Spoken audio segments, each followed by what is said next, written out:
नमस्कार. अध्ययन स्पर्धा परीक्षा हेल्प डेस्क या आपल्या यूट्यूब चॅनलवर पुन्हा एकदा सर्व भावी शिक्षकांचं अगदी मनापासून स्वागत.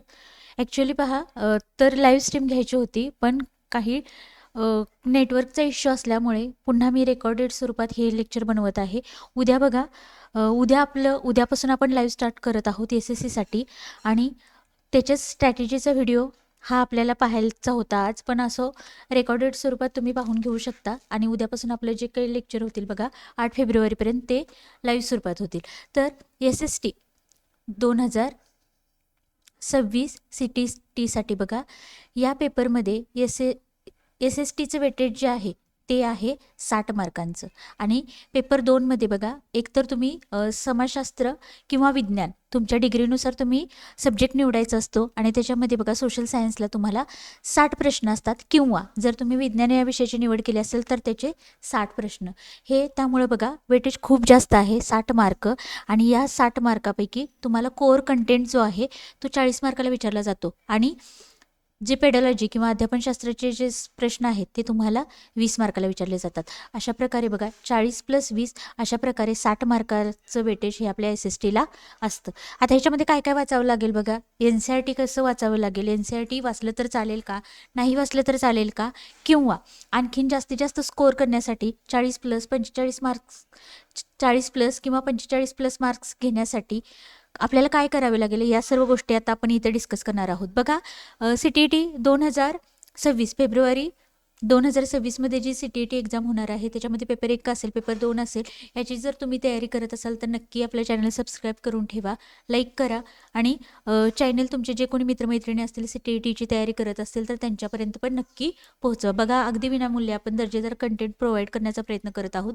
आपण मराठीचे जवळजवळ 360 प्रश्न कव्हर केलेले आहेत, हिंदीचे आपले 2 सेट झालेले आहेत बघा, भाषा 1 आणि भाषा 2चे. अशा प्रकारे आणखीन एक 5 सेट, भाषा 1चे 5 सेट आणि भाषा 2चे 5 सेट हिंदीचे मी तुम्हाला देण्याचा नक्की प्रयत्न करेन. त्याच्यानंतर बघा, आता डेली लाईव्ह स्वरूपात आपलं SSTचं लेक्चर होईल. याच्यामध्ये सर्व डिटेल, सिलेबस, काय वाचायचं, टॉपिक, हे सर्व सांगून झाल्यानंतर बघा, शेवटी तुम्ही मला कमेंट करून सांगायचं आहे तुम्हाला कशा स्वरूपात लेक्चर पाहायला आवडेल. बघा, माझं असं नियोजन आहे की तुम्हाला डेली 25 प्रश्न तुम्हाला द्यायचे, डेली 25 प्रश्न, आणि त्याच्यामध्ये काही PYQ प्लस काही MCQ अशा स्वरूपात तुम्हाला डेली 25 प्रश्न द्यायचे. आणि या 25 प्रश्नातून बघा, तुम्हाला प्रश्नानुसार कन्सेप्ट क्लिअर करायची एक, किंवा बघा तुम्हाला content plus PYQ plus MCQ अशा स्वरूपात लेक्चर पाहायला आवडेल, किंवा NCERTचे लाईव्ह बुक आपलं डिस्कशन पाहायला आवडेल. हे सर्व मला तुम्ही कमेंट करा, जेणेकरून मला त्या हिशोबाने बघा लेक्चरची अरेंजमेंट करता येईल. बघा, तुम्हाला तुम्ही ज्या कमेंट येतील त्याच्यानुसार आपण रिवाईज करू, किंवा त्याच्यानुसार लेक्चर अरेंज करण्याचा प्रयत्न करू. पण मला वाटत आहे बघा, डेली आपण 25 क्वेश्चन घ्यावेत, आणि या 25 क्वेश्चन बरोबर आणि हे 25 क्वेश्चन बघा त्या टॉपिकवर असतील. म्हणजे आता सपोज हिस्ट्रीचे बघा, हिस्ट्रीचे जे महत्त्वाचे टॉपिक आहेत आपल्याला वाचावे लागणार आहेत, त्या टॉपिकवर आपण 25 क्वेश्चन घेणार आहोत. आणि त्याच्यामध्ये काही PYQ असतील, काही MCQ असतील, आणि जिथं जिथं शक्य असेल बघा तिथं मी तिथंच प्रश्नामध्ये कन्सेप्ट क्लिअर करण्याचा नक्की प्रयत्न करेन. तुम्ही जास्तीत जास्त प्रश्नांचा सराव केला तर बघा, आता फक्त 1 महिना कालावधी राहिलेला आहे आपल्या एक्झामसाठी. त्यामुळे आपल्याला आता जास्तीत जास्त प्रश्न पाहायचे आहेत. आणि PYQ बघा, ते तुम्हाला स्ट्रॅटेजीमध्ये मी तुम्हाला सांगेलच. आता बघा, सुरुवातीला आपण सुरुवात करूया भूगोलपासून. तर आता भूगोलाला किंवा जिओग्राफी याच्यामध्ये तुम्हाला काय वाचावं लागेल बघा, भूगोल, इतिहास आणि नागरिकशास्त्र हा तुम्हाला कोअर कंटेंटचा भाग आहे, आणि याच्यावर आधारित तुम्हाला 40 प्रश्न विचारले जातात. आणि अध्यापनशास्त्र त्याचे पण टॉपिक आपण इथं डिटेल आपण डिस्कस करणार आहोत. आता भूगोलमध्ये बघा, सुरुवातीला भूगोलमध्ये कोणते कोणते टॉपिक येतात, तर भूगोलमध्ये येतं पहिल्यांदा ग्लोब म्हणजे पृथ्वी गोल, ह्याच्यावर तुम्हाला प्रश्न पाहायला मिळेल. त्याच्यानंतर आहे सौरमंडल म्हणजे सूर्यमाला, याच्यावर प्रश्न पाहायला मिळेल.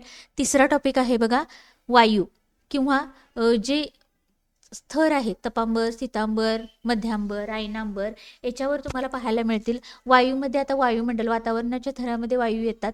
वातावरण, जलावरण, भूआवरण आणि जीवावरण हे 4 थर आहेत, याच्यावर पण प्रश्न तुम्हाला पाहायला मिळतील. त्याच्यानंतर जलसंसाधन, आता हे जलावरणाचा भाग आहे बघा, जलसंसाधन. आता या जलसंसाधनामध्ये मग महासागरे असतील, नद्या असतील किंवा विविध देशातील सर्वात प्रमुख जे महासागर आहेत बघा, पॅसिफिक महासागर असेल, हिंदी महासागर असेल, या सर्वांची डिटेल माहिती. त्याच्यानंतर पूर्ण विश्वातील महत्त्वपूर्ण ज्या नद्या आहेत, भारतातील महत्त्वपूर्ण नद्या आहेत, याच्यावर आधारित तुम्हाला प्रश्न विचारले जातात. त्याच्यानंतर पुढे बघा, आता ह्याच्यामध्ये कृषी आहे, कृषीचे प्रकार असेल, त्याच्यानंतर महत्त्वाची पिके, भारताच्या कोणत्या भागामध्ये कोणती पिके घेतली जातात ते, आणि हरित क्रांती, हा या टॉपिकवर तुम्हाला प्रश्न विचारले जातील. आता हरित क्रांतीचे जनक कोण आणि कोणत्या पिकांच्या बाबतीत झाली, या सर्व गोष्टी याच्यामध्ये येतील. त्याच्यानंतर बघा, भूगोलमध्ये आणखीन काय करायचं आहे, तर प्राकृतिक तथा मानव पर्यावरण, नैसर्गिक आणि मानव पर्यावरण, याच्यावर तुम्हाला प्रश्न पाहायला मिळतील. त्याचबरोबर बघा, मानवाचं वासस्थान म्हणजे मानवाचे निवास करण्याचं ठिकाण, वासस्थान. त्याच्यानंतर बघा, परिवहन, आता परिवहन म्हणजे काय, तर दळणवळण. आणि त्याच्यानंतर संचार, प्रसार माध्यमे, मग टी व्ही असेल, रेडिओचा शोध कधी लागला, या सर्व असे टोटल बघा 8 ते 9 टॉपिक आहेत. हे सर्व तुम्हाला भूगोलमध्ये एवढं वाचणं अपेक्षित आहे. बघा काय काय बघितलं आपण, पृथ्वीगोलचा अभ्यास करायचा आहे आपल्याला, सौरमंडलचा अभ्यास करायचा आहे, वायू वातावरणाचा थर आहे. त्याच्यानंतर बघा, वातावरणाच्या थरामध्ये विविध वायू आहेत ते बघायचे आहेत. जलसंसाधनामध्ये विविध महासागरे असतील, नद्या असतील, सरोवरे असतील, ते बघायचं आहे. त्याच्यानंतर कृषीचे प्रकार असतील, महत्त्वाची पिके भारतामध्ये कोणत्या राज्यामध्ये कोणतं पीक घेतलं जातं ते बघायचं आहे. त्याच्यानंतर हरित क्रांती, त्याच्यानंतर प्राकृतिक आणि मानवी पर्यावरण, त्याच्याबद्दल माहिती बघायची आहे. मानवाचं निवासस्थान आहे, दळणवळण आहे, दळणवळण याच्यामध्ये बघा, रेल्वे मार्ग असतील, रस्ते मार्ग असतील, त्याच्यानंतर जलमार्ग असतील, रेल्वेचे रेल्वेचे झोन आहेत बघा, तर ते सर्व झोन त्याचे मुख्यालय करायचे आहे. त्याच्यानंतर प्रसार माध्यमे, याच्यामध्ये ईमेल असेल, तुमचं टेलिफोन असेल, पुन्हा टी व्ही असेल, रेडिओ असेल, वर्तमानपत्रे असतील, तर रेडिओ, दूरध्वनी यांची निर्मिती कधी झाली याची तारखा वगैरे विचारल्या जातात. या सर्व गोष्टी तुम्हाला भूगोलामध्ये करणे अपेक्षित आहे. आता त्याच्यानंतर बघू आपण आता इतिहास. आता इतिहास बघा, इतिहासचा थोडासा वास्ट म्हटला तरी चालेल. तर इतिहासमध्ये तुम्हाला कुठल्या कुठल्या घटकावर प्रश्न येतात बघा. एक सुरुवातीला आहे आपल्याला बघायचा प्राचीन भारत. आता ह्या प्राचीन भारतामध्ये काय विचारलं जातं बघा, तर हडप्पा संस्कृती, आणि हडप्पा संस्कृती, सिंधू संस्कृती, दोन्ही एका संस्कृतीची नावे आहेत बघा. विश्वातील ज्या महत्त्वपूर्ण संस्कृती आहेत, मिस्र संस्कृती असेल, चीन संस्कृती असेल, त्याचबरोबर आपल्या भारताची महत्त्वाची संस्कृती आहे सिंधू संस्कृती, याच्याबद्दल माहिती या प्राचीन भारतामध्ये पाहायची आहे. त्याच्यानंतर बघा, मगध साम्राज्य असेल, महाजनपदे असतील, हे सर्व प्राचीन भारताअंतर्गत येतं. त्याच्याबरोबर काही महत्त्वाचे राजवंश आहेत बघा, उत्तरेकडील राजवंश, दक्षिणेकडील राजवंश. म्हणजे जर आपण भारताचा नकाशा घेतला तर भारतामध्ये उत्तर भारतामध्ये काही राजवंश होऊन गेलेले आहेत, काही दक्षिण भारतामध्ये राजवंश होऊन गेलेले आहेत. या सर्व राजवंशाबद्दल, प्रमुख राजवंशांची माहिती, त्यांच्याशी संबंधित शासक, राजे, या सर्वांची माहिती, पुन्हा पुस्तके असतील, काही ग्रंथ असतील, ग्रंथकार, यांच्या सर्वांबद्दल माहिती तुम्हाला प्राचीन भारतांतर्गत विचारली जाते. त्याच्यानंतर बघा, पुन्हा भक्ती आंदोलन आहे, याच्यावर पण प्रश्न विचारला जातो. सामाजिक परिवर्तन काय झालं हे याच्यावर पण प्रश्न विचारला जातो. त्याच्यानंतर आहे मध्ययुगीन भारत. आता मध्ययुगीन भारतामध्ये काय काय येतं बघा, तर दिल्ली सल्तनत आहे. आता ह्या दिल्ली सल्तनतमध्ये बघा, प्रमुख वंश होऊन गेलेले आहेत.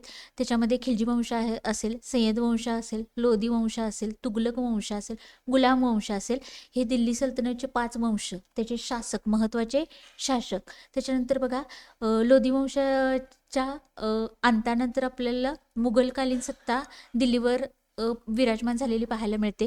मग मुघल सत्तेचे जे महत्त्वाचे शासक आहेत बघा, अकबर असेल, जहांगीर असेल, औरंगजेब असेल, हे महत्त्वाचे शासक. आणि त्याच्यानंतर या मध्ययुगीन कालीन भारतामध्ये ज्या मग महत्त्वाच्या घडामोडी घडलेल्या आहेत, ह्या सर्वांचा अभ्यास तुम्हाला मध्ययुगीन भारतांतर्गत करावा लागतो. तिसरा इतिहासाचा पार्ट आहे बघा, आधुनिक भारत. आता या आधुनिक भारतामध्ये आता मध्ययुगीन भारतानंतरचा कालखंड आधुनिक भारत म्हणून गणला जातो.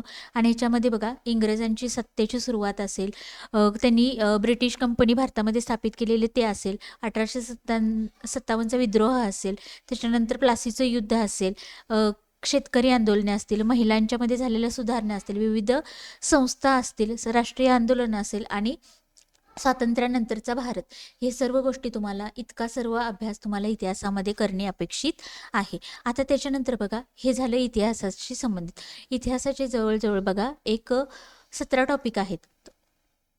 17 टॉपिक तुम्हाला इतिहासाचे करावे लागतात. भूगोलाचे एक 8 ते 9 टॉपिक तुम्हाला करावे लागतात. आणि याच्यानंतर पाहू आता आपण पॉलिटी. आता पॉलिटीमध्ये बघा, पॉलिटीमध्ये काय काय करावं लागतं, तर पॉलिटीमध्ये एक आहे तुम्हाला आपल्या भारतामध्ये भारत, त्याच्यामध्ये विविधता आणि एकता, भारतामध्ये असणारी विविधता आणि एकता, मग विविधतेचे प्रकार असेल, एकता कशा प्रकारे आहे, हे सर्व गोष्टी तुम्हाला करणे अपेक्षित आहे. त्याच्यानंतर बघा संविधान तथा लोकतंत्र. आता भारताचं संविधान असेल, मग संविधानाशी संबंधित महत्त्वाच्या बाबी, संविधान सभा असेल, त्याच्यानंतर नेहरूंचं कार्य असेल, ते संविधान निर्मितीसाठी नेमलेल्या काही समित्या असतील बघा, त्या समित्यांचे प्रमुख आहेत. त्याच्यानंतर लोकशाही, या सर्व गोष्टी वाचणे अपेक्षित आहे. त्याच्यानंतर बघा तिसरा तुम्हाला राज्य सरकारशी संबंधित माहिती, या गोष्टी कराव्या लागतील. त्याच्यानंतर संसदीय म्हणजे राज्य सरकार, केंद्र सरकार, या गोष्टी तुम्हाला पॉलिटीमध्ये करणे अपेक्षित आहे. आता केंद्र सरकार याच्यामध्ये बघा पुन्हा राष्ट्रपती असेल, राष्ट्रपतीची कर्तव्य असतील, पदावधी असेल, त्याच्यानंतर कार्य असतील, या सर्व गोष्टी करणे अपेक्षित आहे. त्याच्यानंतर पुढचा घटक आहे न्यायपालिका. आता या न्यायपालिकेमध्ये बघा सर्वोच्च न्यायालय असेल, न्यायव्यवस्थेशी संबंधित माहिती आपल्याला पाहायची आहे. त्याच्यामध्ये सर्वोच्च न्यायालय येतं, उच्च न्यायालय येतं, स्थानिक न्यायालय येतात, जिल्हा न्यायालय, यांच्याबद्दल माहिती पाहणे अपेक्षित आहे. आणि त्याच्यानंतर बघा शहरी जीवन, ग्रामीण जीवन, या गोष्टी, शहरी ग्रामीण जीवन, या गोष्टी करणे अपेक्षित आहे. त्याच्यानंतर मीडिया, जनसंचार, या गोष्टी करणे अपेक्षित आहे. आणि त्याच्यानंतर येतो बघा तो म्हणजे पेडॉलॉजीचा घटक. आता हास्याकरण ही एक संकल्पना आहे बघा, हास्याकरण. आता ही पण संकल्पना तुम्हाला SST अंतर्गत विचारली जाते. हास्याकरण म्हणजे काय बघा, एखाद्या घटकाला मुद्दाम डावलणे किंवा प्रवाहापासून दूर ठेवणे, आणि यामुळे या हास्याकरणावर तुम्हाला प्रश्न पाहायला मिळतील. त्याच्यानंतर बघू आपण SST मधील पेडॉलॉजी. आता पेडॉलॉजी किंवा अध्यापनशास्त्र असेल, त्याच्यामध्ये बघा समाजशास्त्राचा इतर विषयांच्या किंवा इतर विषय शिकत असताना समाजशास्त्राचा कसा वापर होतो, ह्या गोष्टी तुम्हाला करायच्या आहेत पेडॉलॉजीमध्ये. त्याच्यानंतर बघा वर्गातील ज्या गतिविधी आहेत, कक्षा गतिविधी. आता ह्याच्यामध्ये वर्गामध्ये अध्यापन, अध्ययन ही क्रिया घडत असताना कोणत्या गतिविधी चालतात, या गोष्टी तुम्हाला करणे अपेक्षित आहे. आणि त्याच्यानंतर पुढे बघा अध्ययन अनुभव पूछता. आता विद्यार्थ्यांना अध्ययन अनुभव घेत असताना कोणत्या समस्या येतात, शिक्षिका अध्ययन अनुभव परिणामकारक होण्यासाठी कोणत्या गोष्टी करते किंवा शिक्षक कोणत्या गोष्टी करतात, या सर्व गोष्टीवर तुम्हाला प्रश्न पाहायला मिळतील. त्याच्यानंतर बघा प्राथमिक आणि दुय्यम स्रोत, प्राथमिक किंवा द्वितीय स्रोत, SSTचे प्राथमिक आणि द्वितीय स्रोत, या गोष्टीवर तुम्हाला प्रश्न पाहायला मिळतील. त्याचबरोबर बघा परियोजना कार्य. आता परियोजना कार्य म्हणजे अध्ययन अध्यापन ही प्रोसेस योग्य प्रकारे किंवा नियोजनबद्ध होण्यासाठी कोणत्या परियोजना केल्या पाहिजेत, काय प्रोजेक्ट वर्क केलं पाहिजे, याच्यावर प्रश्न विचारले जातात. त्याच्यानंतर मूल्यमापन, याच्यावर तुम्हाला पेडॉलॉजीमध्ये किंवा SST अध्यापनशास्त्रामध्ये प्रश्न विचारले जातात. त्याचबरोबर बघा आणखीन मूल्यमापनाचे उद्देश असेल, उपचारात्मक अध्यापन असेल, उपचारात्मक अध्ययन असेल, याच्यावर प्रश्न विचारले जातात. पुन्हा लिंगभेद असेल, हास्याकरण, तर लिंगभेद. आता बघा वर्गामध्ये शिकवत असताना कोणत्याही प्रकारचा लिंगभेद केला जात नाही, म्हणजे मुलांसाठी वेगळा टॉपिक घेणे किंवा मुलींसाठी वेगळा टॉपिक घेणे, काही गोष्टी फक्त त्यांच्यामध्ये मुलांना सहभागी करून घेणे, असा कोणत्याही प्रकारचा दृष्टिकोन बाळगला जात नाही. मुलं मुली सर्वांना समान दर्जा दिला जातो आणि या गोष्टीवरच तुम्हाला प्रश्न विचारले जातात. त्याचबरोबर बघा पुन्हा SSTशी संबंधित टीचिंग मेथड असतील, त्याच्यानंतर टीचिंग एड कोणते वापरले जातील किंवा SST परिणामकारक होण्यासाठी आणखीन काय उपाययोजना करता येतील, ॲज अ टीचर म्हणून तुम्ही काय कराल, एखादी सिच्युएशन क्रिएट करून दिली जाते बघा, आणि या सिच्युएशनला एक शिक्षक म्हणून तुम्ही काय कराल, अशा स्वरूपाचे प्रश्न तुम्हाला CTETमध्ये मोठ्या प्रमाणावर पाहायला मिळतील. आणखीन एक बघा तुम्हाला कथन अभिकथन ए स्वरूपात दिलेलं असतं आणि आर हे काय असतं त्याचं कारण दिलेलं असतं. आणि बघा अशा ज्यावेळी प्रश्न असतात त्यावेळी अभिकथन या अभिकथनाशी संबंधितच कारण इथं दिलेलं आहे का त्याच्यानुसार पर्याय सेट केलेले असतात आणि ते प्रश्न तुम्हाला जास्तीत जास्त पाहायला मिळतील. पुन्हा अभिकथने आता ए आणि बी अशा प्रकारे कथने दिलेली असतात त्यावेळी त्या दोन्हींचा काय संबंध आहे त्याच्यानुसार पर्याय पाहायला मिळतील. त्याच्यानंतर बघा आता वन लाईनर प्रश्न तसे जास्तीत जास्त येत नाहीत, तुम्हाला मल्टीलाईनर प्रश्न येतात बघा. असे 1-2 सेंटेन्स दिलेले असतात किंवा 2 ते 3 सेंटेन्स दिलेले असतात आणि त्याच्यापैकी कोणसा सही है कोणसा सही नाही हे म्हणजे बरोबर विधाने चूक विधाने शोधायचे असतात. आणि पर्याय तुमचे कसे सेट केलेले असतात बघा. 1-3, 2-3, 1-4, 1-2-3 अशा प्रकारे. आणि हे प्रश्न सोडवत असताना बघा तुमचं अंडरस्टँडिंग चांगलं पाहिजे, तुमच्या कन्सेप्ट क्लिअर पाहिजे, तरच अशा प्रकारचे प्रश्न तुम्हाला सोडवता येतील. आणि अशा प्रकारच्या प्रश्नांचं स्वरूप पण तुम्हाला जास्तीत जास्त पाहायला मिळतं SST मध्ये. तर बघा अशा प्रकारे हा होता आपला सगळा सिलेबस. होप मी सर्व माहिती तुम्हाला अगदी व्यवस्थित सांगितलेली आहे. भूगोलमध्ये बघा तुम्हाला ग्लोब, सौरमंडल, वायू, जलसंसाधन, कृषी, पिके, हरित क्रांती, प्राकृतिक, मानव, पर्यावरण, वासस्थान, परिवहन, संचार ह्या गोष्टी वाचाव्या लागतील. इतिहासमध्ये तुम्हाला प्राचीन भारत असेल, मध्ययुगीन भारत असेल, आधुनिक भारत असेल याच्याशी संबंधित माहिती विचारली जाते. त्याच्यानंतर बघा पॉलिटीमध्ये तुम्हाला भारताचे जे संविधान आहे, भारतामधील विविधता, एकता, राज्य सरकार, केंद्र सरकार, न्यायपालिका या गोष्टींवर तुम्हाला प्रश्न पाहायला मिळतील. त्याच्यानंतर बघा पेडॉलॉजीमध्ये कक्षा गतिविधी असेल, अध्ययन अनुभव असेल, प्राथमिक द्वितीय स्रोत असतील, परियोजना कार्य असेल, मूल्यमापन असेल, लिंगभेद असेल आणि आणखीन एक टॉपिक राहिला बघा पेडॉलॉजीमध्ये आलोचनात्मक सोच. आलोचनात्मक सोच. आता आलोचनात्मक सोच म्हणजे काय असतं बघा, क्रिटिकल थिंकिंग. आता क्रिटिकल थिंकिंग म्हणजे काय असतं बघा, तर विद्यार्थ्यांना फक्त पाहणे किंवा ऐकून आणि वाचलेल्या गोष्टी किंवा पाहून ऐकून त्या गोष्टीवर विश्वास न ठेवता तर्कशुद्ध पद्धतीने विचार करण्याची सवय डेव्हलप करणे विद्यार्थ्यांच्यामध्ये म्हणजेच आलोचनात्मक सोच किंवा क्रिटिकल थिंकिंग. ही गोष्ट बिंबवण्यासाठी तुम्ही काय काय गोष्टी कराल ह्या गोष्टी तुम्हाला SST मध्ये विचारल्या जातात. आणि एवढं सगळं केल्यानंतर बघा आपल्याला 60 मार्क किंवा 60 प्रश्न अगदी व्यवस्थितरित्या आपण कव्हर करू शकतो. आणि या 60 पैकी बघा जरी या 60 पैकी तुम्ही 45+ मार्क अगदी सर्व गोष्टी तुम्ही व्यवस्थित वाचल्या तर 45+ मार्क घेणे अजिबात अवघड नाही. आणि हा जो सेक्शन आहे बघा SSTचा जो सेक्शन आहे ह्याच्यामधला कोअर कंटेंटच्या 40 प्रश्न आणि पेडॉलॉजीचे 20 प्रश्न एवढा भाग तुम्ही अगदी व्यवस्थित केला तरी तुम्हाला बघा हा स्कोरिंगचा विषय आहे आणि आपल्याला इथं मेरिटमध्ये यायचं नाही. आपल्याला फक्त आपलं टार्गेट काय आहे 90+. तुम्हाला बघा मराठीला 30 पैकी तुम्ही मराठीचे आपले व्हिडिओ पहा. मराठीला तुम्हाला 25+ मिळवणे सहज शक्य आहे. किमान 25 जरी आपण धरले मराठीला 25 धरले. हिंदीला बघा तुम्ही 20 ते 25च्या दरम्यान मार्क्स मिळवू शकता. एक 22-23 धरा, एक 22 धरा हिंदीला. त्याच्यानंतर बघा तुम्हाला बालमानसशास्त्र. आता बालमानसशास्त्रावर तुम्ही एक 20 मार्क पडले बालमानसशास्त्राला आणि आपल्या SSTला बघा SSTला जर तुम्हाला एक 45 मार्क पडत असतील, आपले हे किती सेक्शन झाले बघा 4 सेक्शन झाले.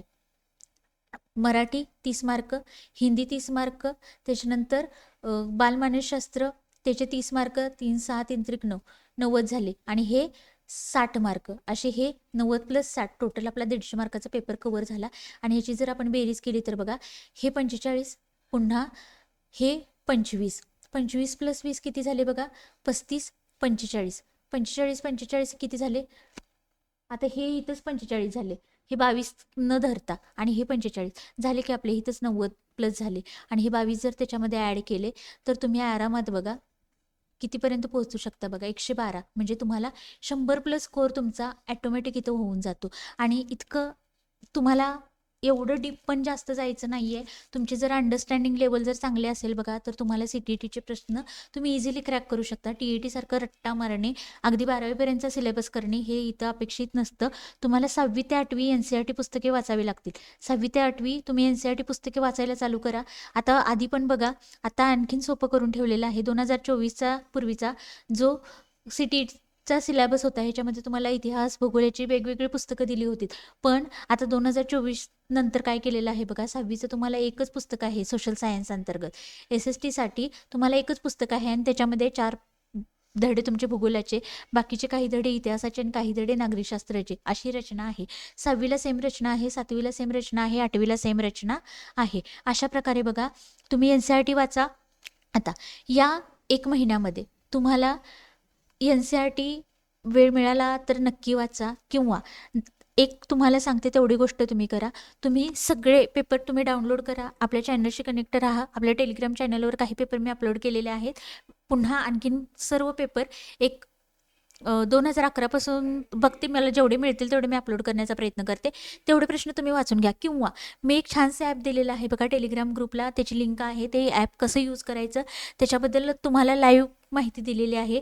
तर तुम्ही त्या पद्धतीनं जर ते ॲप तुम्ही वापरलं, त्याच्यामध्ये बघा 1 ते 150 पर्यंत प्रश्न आहेत आणि त्याच्यामध्ये फक्त मराठीचे प्रश्न तुम्हाला मिळणार नाहीत, पण हिंदी आणि इंग्लिशचे लँग्वेजचे प्रश्न मिळतील. तुम्ही इंग्लिश कट करून टाका, हिंदीचे प्रश्न सोडवा, मराठीचे आपले व्हिडिओ पहा, त्याच्यामधून तुमचे मराठीचे प्रश्न कव्हर होतील. आणि बाकीचे जे सगळे सेक्शन आहेत बघा, त्याच्यामध्ये बालमानसशास्त्राचा असेल, त्याच्यानंतर पेपर 1ला EVS असेल, गणित असेल, त्याच्यानंतर पेपर 2ला हे सर्व SST असेल, हे सर्व सेक्शन आहेत. आणि त्याच्यामध्ये तुम्ही प्रत्येक त्याच्यामध्ये लर्निंग टेस्ट सोडवल्यासारखे, म्हणजे एक प्रश्न सोडवायचा, उत्तर टिक करायचं, बरोबर त्याचं उत्तर आपण सोडवलेलं बरोबर आहे का नाही ते तिथंच तुम्हाला दाखवलं जातं. अशा प्रकारे पण सोडवू शकता. किंवा 1 ते 150 तुम्ही काय करू शकता, डायरेक्ट टेस्ट सिरीज तुम्ही फुल टेस्ट किंवा फुल लेंथ टेस्ट म्हणून ते सोडवू शकता.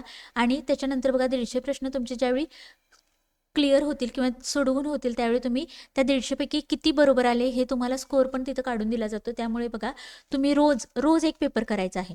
पेपर 1 आणि पेपर 2 तुम्ही 2 देणार असाल तर 2 पेपर रोजच्या रोज करायचे आहेत. रोज एक तरी पेपर तुमचा वाचला गेलाच पाहिजे. त्यामुळं काय होतं बघा, तुम्ही सतत त्या प्रश्नांच्या सानिध्यात राहता आणि तुमचे विचार किंवा तुमची थिंकिंग प्रोसेस आहे त्यानुसारच डेव्हलप होते. आणि तुम्हाला ॲट ए टाईम तुम्ही ज्यावेळी CTETला जाता, त्यावेळी CTETला गेल्यावर तुम्हाला अगदीच त्या प्रश्नांचा कोणत्याही प्रकारचा ताण येत नाही बघा. त्यासारखे प्रश्न तुम्ही रोज सारखे वाचल्यामुळे तुम्हाला प्रश्न जवळचे वाटू लागतात, सोपे वाटू लागतात, भाषा ओळखीची वाटू लागते आणि प्रश्न सोडवण्यासाठी सोपं जातं बघा.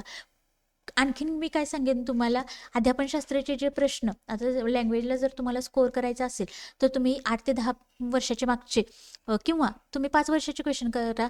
तुम्हाला CTET 2 वेळा वर्षातून झालेले दिसेल बघा. एक 10 पेपर जरी तुम्ही केले, 10 पेपर जरी तुम्ही प्रॉपर केले, तर त्या अध्यापनशास्त्राचे मराठीसाठी असेल, हिंदीसाठी असेल, तुम्ही काय करा, वेगळं लिहून ठेवा. एखादी डायरी मेंटेन करा. ते वर्ड असेल, आता ZPD मॉडेल असेल, वॅगस्कीवर किती प्रश्न आलेत बघा, चोम्स्की असेल, किंवा आणखीन जे महत्त्वाचे शास्त्रज्ञ असेल त्यांच्या उपपत्ती असतील, या सर्वांवर तुम्ही नोट डाऊन करा आणि त्याच्यावरच तुम्हाला रिपीट प्रश्न झालेले तुम्हाला पाहायला मिळतील. अशा प्रकारे तुम्ही हे करू शकता बघा. अशा प्रकारे नियोजन करू शकता. त्याचबरोबर SSTसाठी तुम्ही सारखे तीच प्रश्न, तीच उत्तरं सारखी वाचल्यामुळे बघा त्यातून पण तुमचा SSTचा बघा तुमचा डाटा तयार होईल आणि त्यातून पण तुम्हाला पेपर सोडवताना चांगली त्याची मदत होईल. आता SSTसाठी बघा तुम्ही मॅरेथॉन लेक्चर करा. एक बघा मी तुम्हाला एक सल्ला देईन, तुम्ही मॅरेथॉन लेक्चर करा. आता तेवढा आपल्याकडे वेळच नाही आहे, 1 महिना राहिलेला आहे. तुम्ही माझंच लेक्चर पहा किंवा माझंच मला फॉलो करा, मी असं अजिबात म्हणणार नाही. हिंदीमध्ये पण बघा केंद्रामध्ये हिमांशी मॅडम असतील, सचिन चौधरी सर असतील, खूप चांगला कंटेंट त्यांनी प्रोव्हाइड केलेला आहे. तुम्ही SSTचे मॅरेथॉन लेक्चर पाहू शकता, NCERTचे मॅरेथॉन लेक्चर पाहू शकता. किंवा आपले जे प्रश्न आहेत आपण डेली लाईव्ह घेणार आहोत, त्याच्यामधून पण बघा तुम्हाला एक 40+ मार्क घेण्यासाठी तुम्हाला त्याची जरूर मदत होईल. तिथून पण मी तुम्हाला अगदी मराठीमध्ये सोप्या भाषेमध्ये तुमच्या सर्व कन्सेप्ट क्लिअर करण्याचा अगदी मनापासून प्रयत्न करेन आणि करेनही. तर बघा, आणि त्याच्यानंतर मॅरेथॉन लेक्चर करा. त्याच्यानंतर पुन्हा डेली एक प्रश्न तुम्ही सोडवायचाच. डेली एक तरी प्रश्नपत्रिका तुम्ही वाचून काढायचीच. डेली एक प्रश्नपत्रिका, डेली 1 पेपर. त्याच्यानंतर आणखीन पेडॉलॉजी असेल तर रायझिंग टीचरचे सर आहेत, त्यांच्या पण टेस्ट सिरीज अवेलेबल आहेत. ऑनलाईन अभ्यास या वेबसाईटवर तुम्ही टेस्ट सिरीज लावू शकता. त्यांचे पेडॉलॉजीसाठी त्यांनी मराठीतून चांगले घेतात बघा, त्यांचे व्हिडिओ पाहू शकता. सचिन चौधरी सर किंवा हिमांशी मॅम यांना कुणालाही तुम्ही फॉलो करू शकता आणि तुमचा पेडॉलॉजी किंवा अध्यापनशास्त्र असेल, बालमानसशास्त्र असेल, याच्याशी संबंधित कंटेंट तुम्ही चांगला करू शकता आणि तिथून तुम्हाला जास्त मार्क्स येतात बघा. आणखीन फक्त प्रश्न इथं परीक्षेचं गमक काय आहे बघा, या तर जास्तीत जास्त प्रश्न सोडवणे, प्रश्न केअरफुली वाचणे आणि हे सही है, सही नहीं है, सही है, सही नहीं है, हे जे ट्रॅप वर्ड आहेत, सही नाही हे आपण वाचत नाही, इथं आपल्या सिली मिस्टेक होतात आणि तिथं त्यामुळे आपले प्रश्न चुकण्याचं प्रमाण जास्त असतं.